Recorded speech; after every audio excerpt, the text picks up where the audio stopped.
majina naitwa Badru Hamza, natokea kampuni ya Falcon Animal Feeds Company Limited.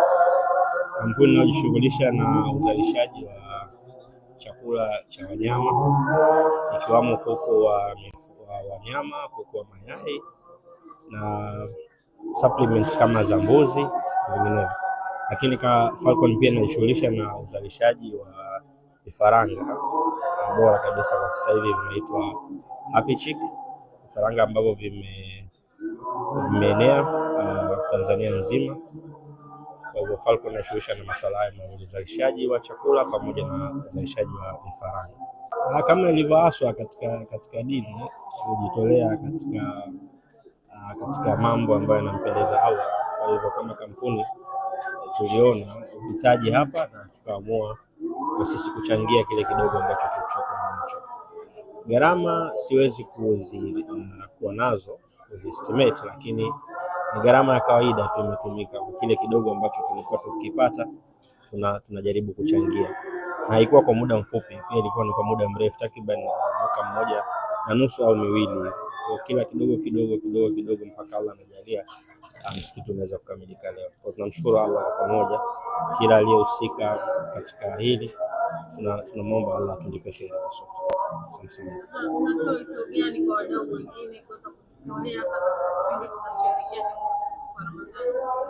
Wito wangu kwa wadau wengine, hakuna kikubwa kinachotosheleza katika jambo la Allah isipokuwa ni kidogo. Kwa kila anayedhania kwamba hichi ni kidogo siwezi kuchangia, lakini huenda hicho kidogo kikawa kina manufaa makubwa mbele ya Allah kuliko yule ambaye ana kitu kikubwa zaidi. Kwa hivyo kwa mtu yoyote, kwa chochote, kwa nafasi yoyote ambapo anaona kuna mahala kuna uhitaji, basi hima tuweze kukimbilia hiyo kheri, kwa sababu kwa Mwenyezi Mungu kuna malipo makubwa sana katika hilo. Asante sana. Mwanzo kabisa nitambulike kwa majina. Jina langu naitwa Ustadh Salum Juma Hassan, ni mwakilishi wa Masjidur Rahman, msikiti ambaye uko mbele yetu na msikiti ambao leo ndio umefunguliwa. Lakini awalan tunamshukuru Mwenyezi Mungu Subhanahu wa Ta'ala ambaye ametujalia tukaweza kupata neema hii ambayo leo tunatoa shukurani kwanza kabisa kwa wafadhili ambao wamejitahidi kutoa mali zao kwa kutekeleza aya na maelekezo ya mtume wetu Muhammad sallallahu alaihi wasallam pale aliposema yule ambaye Mwenyezi Mungu Subhanahu wa Ta'ala amemjalia uwezo basi atoe kwa ajili ya Allah. Wamelitekeleza hilo, Mwenyezi Mungu awajalie kila la kheri. Na wale wote kwa kifupi, kutokana na muda, wote ambao wamefanya jitihada kutoa chochote kwa ajili ya kufanikisha msikiti huu, basi tunawaombea kwa Mwenyezi Mungu Subhanahu wa Ta'ala.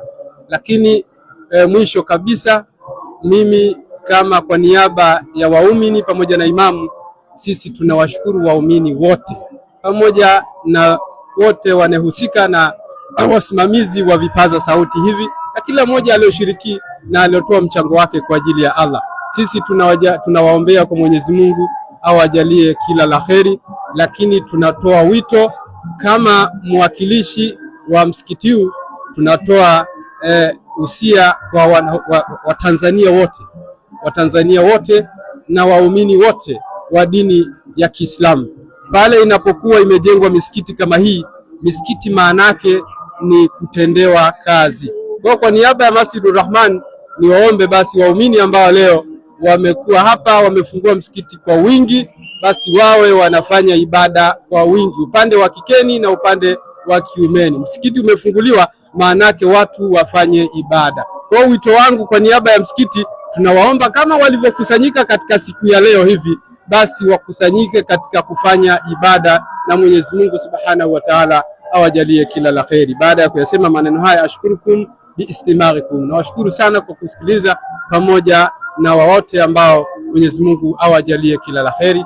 Wa afwa minkum. Assalamu alaikum wa rahmatullahi wa barakatuh. Naitwa Ramadhani Komba, ni naibu amiri mkuu wa kundi la Ashabul Kahfi Tanzania. Ashabul Kahfi ni kundi ambalo limegawanyika katika kanda 4. Kanda ya kwanza Morogoro, Dumila, Gairo na Kibaigwa.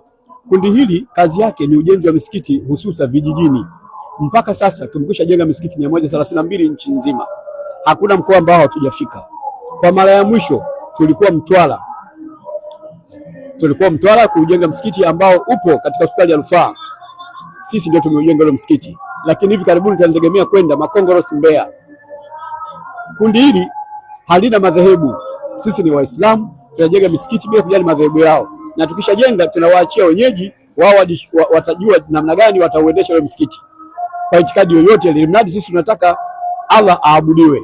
Hii ndiyo kazi yetu kubwa tunayofanya kwa sasa. Tunafika idadi ya watu 2200 nchi nzima.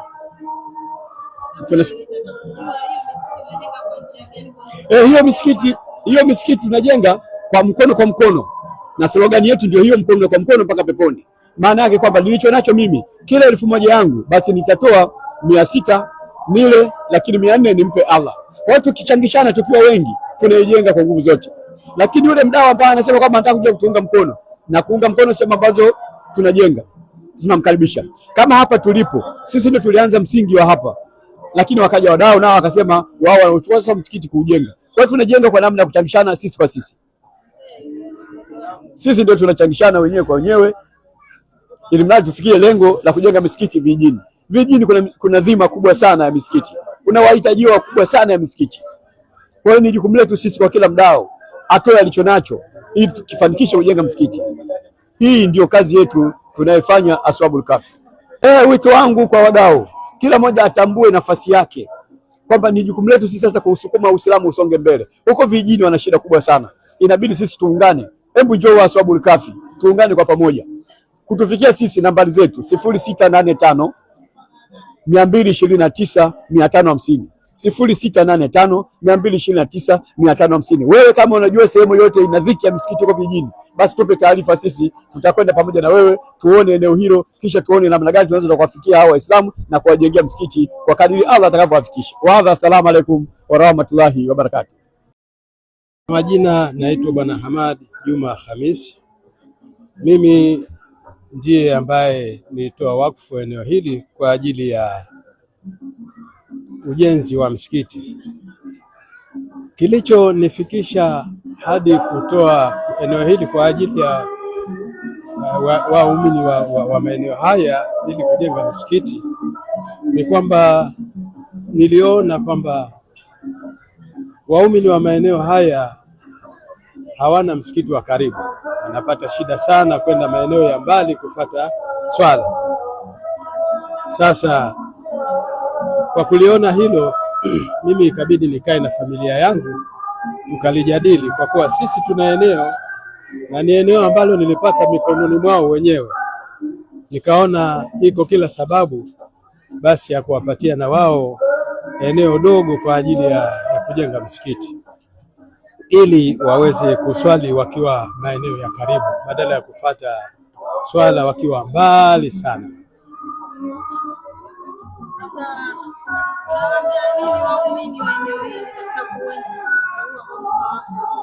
Niwaambie waumini wa maeneo haya, msikiti tuliopewa ni bahati nzuri, ni msikiti ambao una thamani kubwa sana.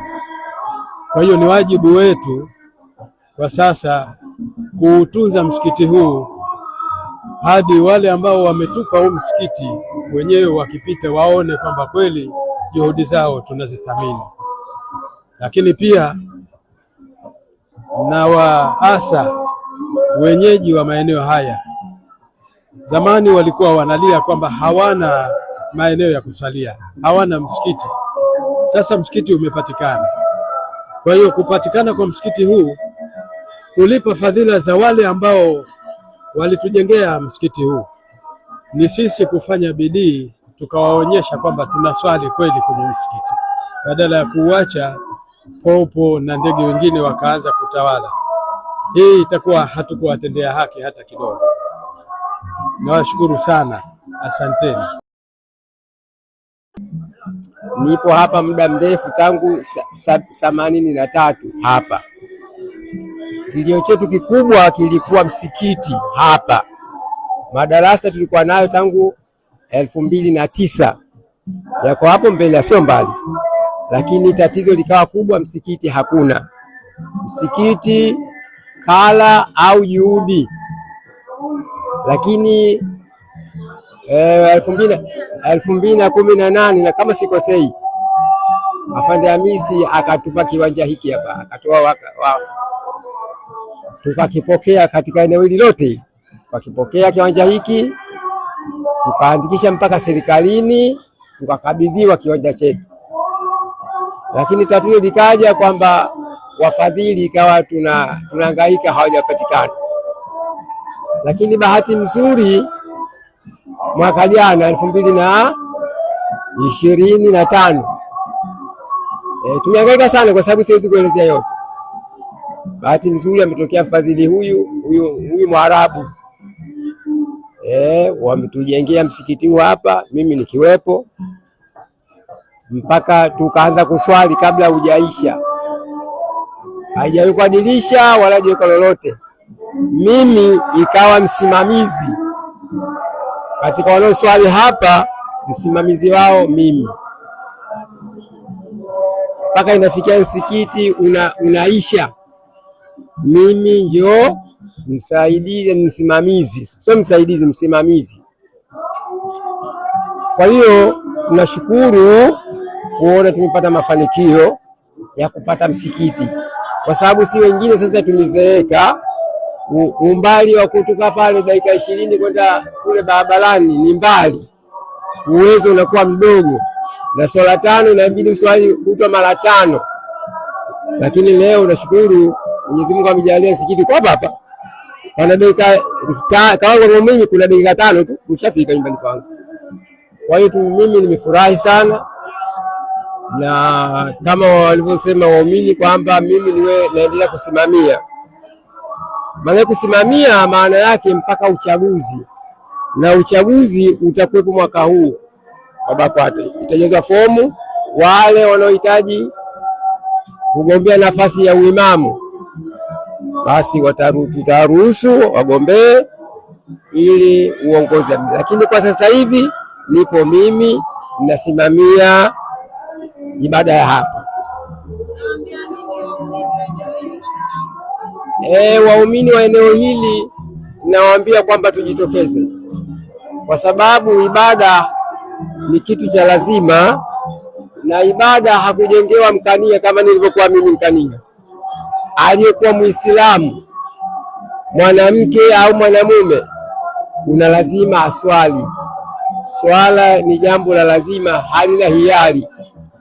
Kwa hiyo mtu wangu mkubwa nasema kwamba sasa hivi tujitokeze kwa wingi, kama tulivyojitokeza pale tulivyokabidhiwa. Tulikabidhiwa siku ile, tulikuwa watu wengi sana eneo lote, na sasa hivi inahitaji tuweze wanaume na wanawake tujae msikitini, yaani furaha yetu ionyeshe katika kuonekana tunaswali. Sio furaha tu kama tulivyokuja hivi alafu unaondoka hauna habari ya swala. Hapana, swala inahitaji mahudhurio. Asalamu alaykum warahmatullahi wabarakatuh.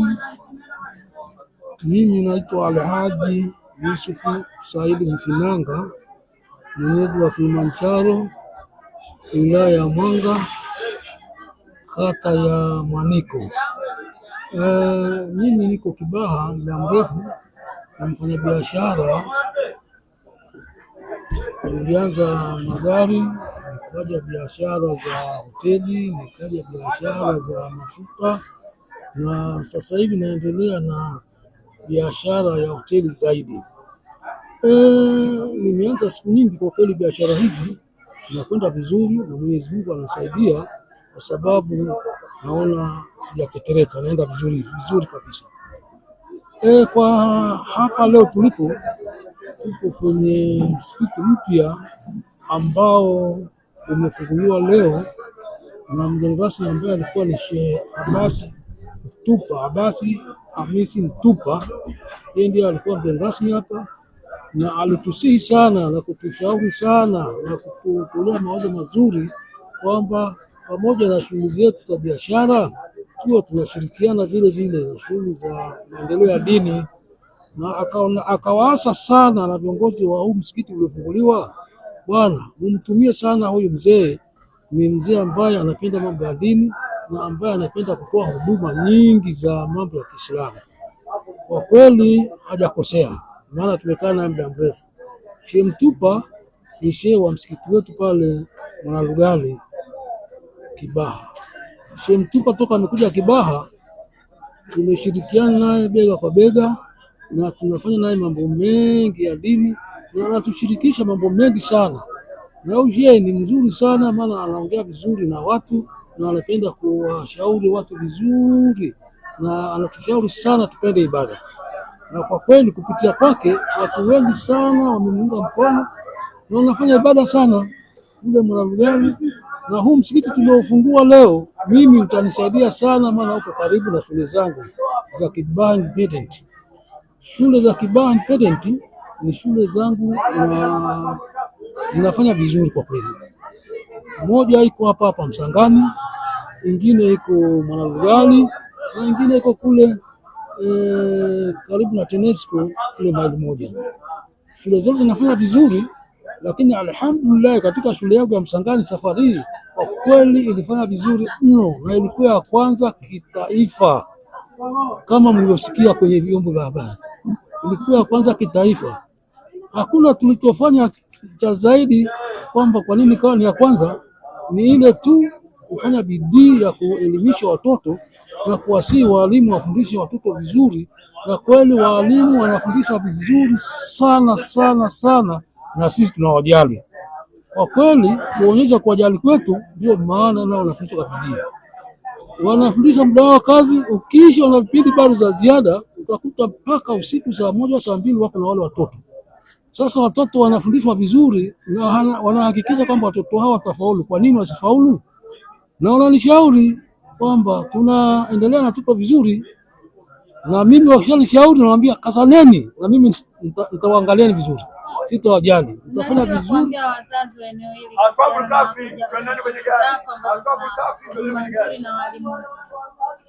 unalipi la kuambia wazazi katika kuwaleta watoto?